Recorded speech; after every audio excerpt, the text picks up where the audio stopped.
My second message is regarding پیام دوم من درباره مهمیت محرم و روزه داشتن در روز عاشورا است. of Ashura. Our beloved پیامبر محبوب ما صلی الله علیه و سلم گفته اند in Sahih Bukhari, در صحیح بخاری جلد 4 حدیث 3197 ذکر شده است که پیامبر محبوب صلی الله علیه و سلم گفتند 1 سال 12 ماه است و از میان آنها 4 تاش مقدسند، 4 are sacred.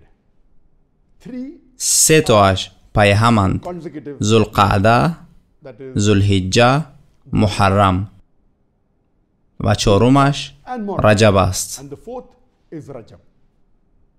A similar message. پیامی به همین مانند از جانب الله سبحانه و تعالی گفته شده است Surah Tawbah. در قرآن در سوره توبه سوره 9 آیت 36 که الله سبحانه و تعالی میگوید که شماره ماه‌ها در نزد الله 12 است در سال، از آن روز که آسمان ها و زمین ها را بیافرید و از آنها 4 ماه ماه‌های مقدسند 4 are sacred.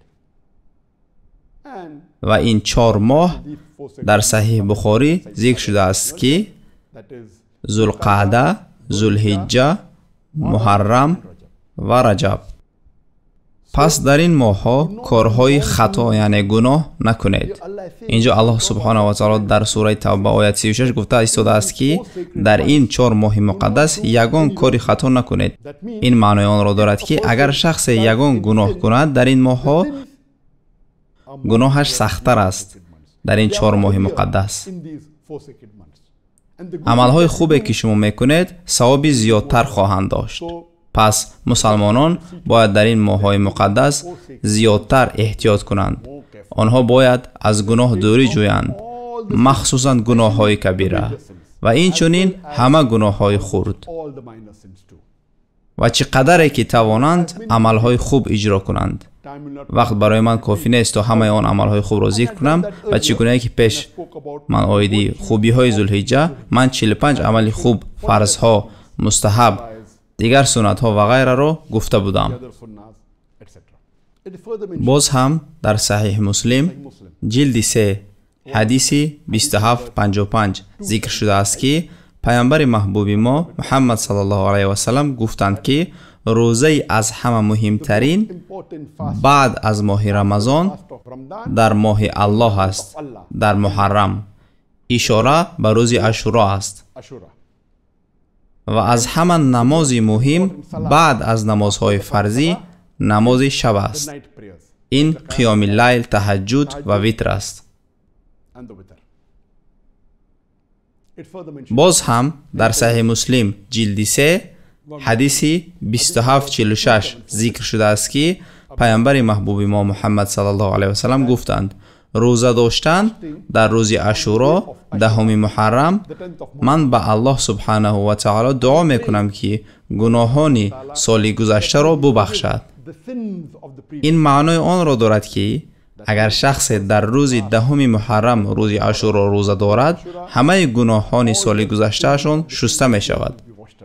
اما طبیعتا این گناهان منظور از گناهان صغیره هستند، نه گناهان کبیره. The major sins. That این معنای آن را دارد که از همه روزه مهم بعد از روزه فرضی رمضان این روزه عاشورا می باشد.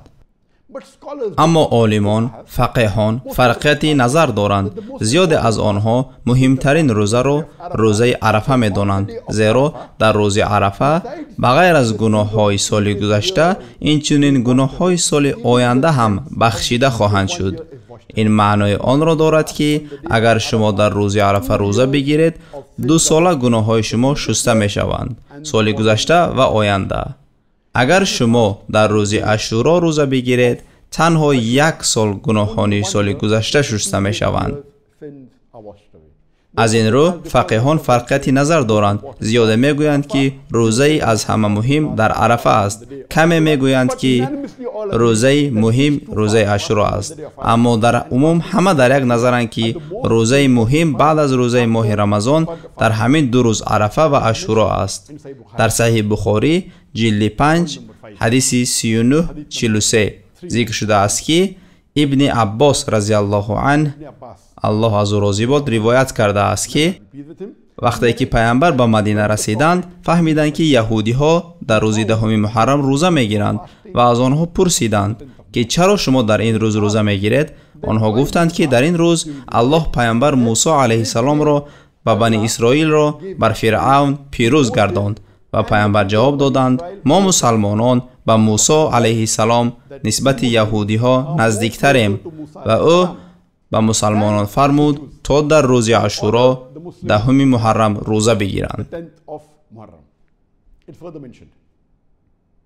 боз ҳам дар Саҳih Бухорӣ ҷилди 3 Number 3.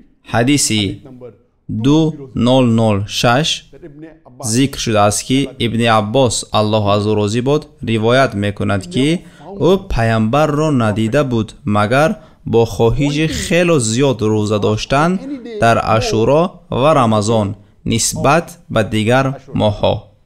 and this month, that is the month of Ramadan. It further mentioned. инчунин дар Сунани Абу Довуд ҷилди 3 Sunan Abu Dawud, volume number 3. ҳадиси 2445 зикр шудааст ки одамон ба назди пайғамбар омаданд ва гуфтанд ки яҳудиҳо ва насрониҳо дар рӯзи 10 муҳаррам Ашуро They fast рӯза мегиранд. on the 10th of Muharram, on the day of Ashura. ва пайғамбар саллаллоҳу алайҳи васалам гуфтанд: соли оянда мо инчунин дар рӯзи 9 муҳаррам ҳам рӯза мегирем. It's mentioned дар Муснади Аҳмад Musnad Ahmad, ҷилди 2 ҳадиси 2154 зикр шудааст ки пайғамбар гуфтанд: баръакси корҳоеро кунед ки яҳудиҳо ва насрониҳо мекунанд. ба ғайр аз рӯза доштан дар рӯзи 10 муҳаррам, инчунин дар рӯзи 9 ё 11 муҳаррам рӯза доред. because of this, барои ҳамин вақте шумо шарҳи Саҳih Бухориро мехонед, ҳофиз Ибни Ҳаҷар Асқалонӣ мегӯяд ки рӯза дар рӯзи Ашуро 3 зина дорад. is of 3 levels. The lowest пастаринаш дар 10 муҳаррам рӯза доштан аст, яъне рӯзи Ашуро. дуюм рӯза доштан дар 9 ва 10 муҳаррам аст of Muharram. ва баландтаринаш ин рӯза доштан дар 9, 10 ва 11 муҳаррам аст. ин маънои онро дорад ки мо мусалмонон аз ҳамаи ин ҳадисҳо меомӯзем ки муҳаррам моҳи Аллоҳ мебошад, яъне яке аз 4 моҳҳои муқаддас мебошад. дар ин моҳ мо бояд амалҳои хуб анҷом дода аз гуноҳ дур бошем ва беҳтаринаш ин аст ки мо дар 3 рӯз рӯза бигирем: 9, 10 ва 11 муҳаррам. агар ки шумо дар 3 рӯз наметавонед, ҳадди ақал 2 рӯз рӯза бигиред: 9 ва 10 ё 10 ва 11 муҳаррам. ва агар ки шумо 2 рӯз ҳам наметавонед, ҳадди ақал шумо бояд дар рӯзи 10 муҳаррам, рӯзи Ашуро, рӯза бигиред. Muharram on the day of Ashura. ин буд паёми кӯтоҳе оиди муҳимияти муҳаррам ва рӯза доштан дар рӯзи Ашуро. Day of Ashura.